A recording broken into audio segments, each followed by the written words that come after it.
नमस्कार भक्तजनों, आइए आज हम कामिका एकादशी व्रत कथा का श्रवण करते हैं।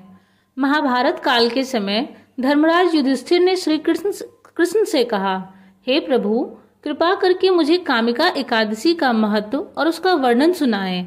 भगवान कृष्ण ने कहा, इस एकादशी व्रत की कथा स्वयं ब्रह्मा जी ने देवर्षि नारद को सुनाई थी, अतः मैं भी तुम्हें वही सुनाता हूँ।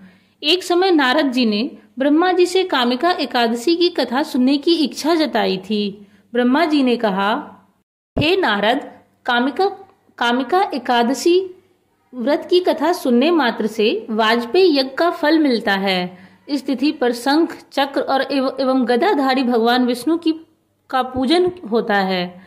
गंगा, काशी, नैमिषारण्य और पुष्कर जैसे तीर्थ स्थानों में स्नान करने से जो फल मिलता है वह भगवान विष्णु के पूजन से भी मिलता है। पापों से भयभीत व्यक्ति को कामिका एकादशी का व्रत अवश्य करना चाहिए।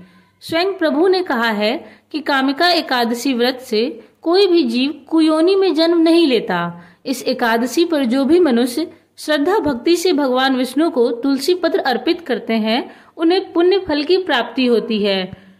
फिर ब्रह्मा जी ने कहा, अब मैं तुम्हें कामिका एकादशी व्रत की कथा सुनाता हूँ, सुनो। बहुत समय पहले की बात है।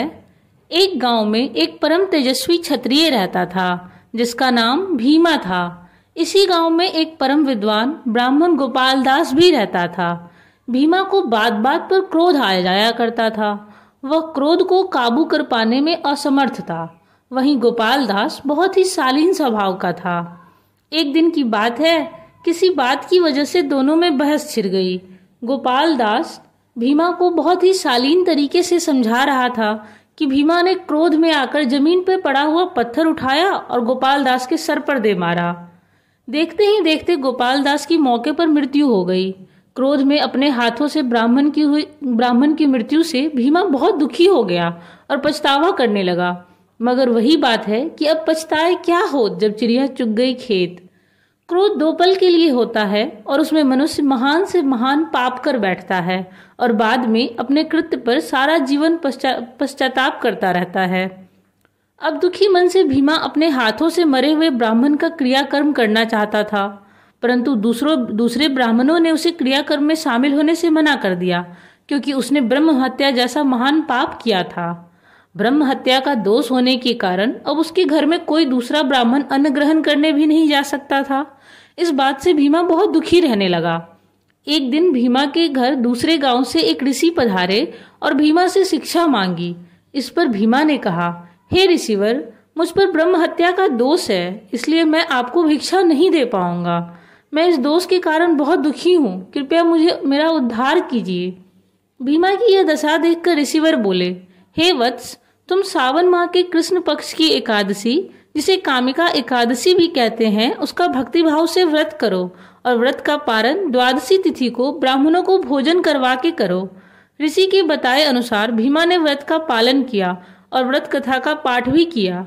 रात में भगवान श्री विष्णु जी ने भीमा को दर्शन देकर कहा कि तुम्हें ब्रह्म हत्या के पाप से मुक्ति मिल गई है। अब तुम निश्चिंत होकर अपने जीवन का निर्वाह करो और क्रोध को त्याग दो।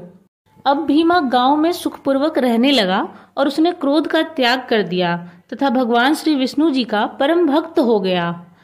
उसके बाद से ही कामिका एकादशी का व्रत रखा जाता है।